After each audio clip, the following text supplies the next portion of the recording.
The chief executive of Goldman Sachs used Monday's solar eclipse to bemoan the state of the U.S., in a tweet that many perceived to be a thinly veiled dig at President Donald Trump.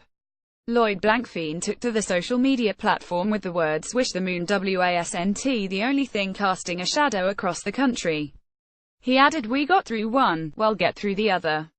Although the financier appears to have joined Twitter back in June 2011, he only sent what seemed to be his first ever tweet in June this year. Goldman Sachs and its top executives have traditionally been cautious when commenting on political matters, but Mr. Blankfein used that tweet to slate Mr. Trump's decision to withdraw from the Paris Agreement on climate change.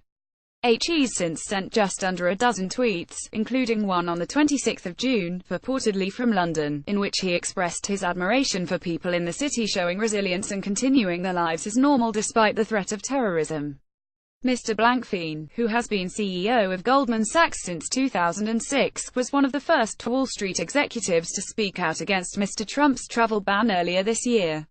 In a voice message sent to employees back in January, he said the firm could not support the policy. He quoted from the bank's business principles: "For us to be successful, our men and women must reflect the diversity of the communities and cultures in which we operate. That means we must attract, retain and motivate people from many backgrounds and perspectives. Being diverse is not optional, it is what we must be." Several alumni of the bank are working in the president's administration, including Gary Cohn, former chief operating officer, who is Mr. Trump's chief economic advisor, and Treasury Secretary Steven Mnuchin, who was chief information officer at Goldman. More about Donald Trump. Goldman Sachs Lloyd Blankfein reuse content.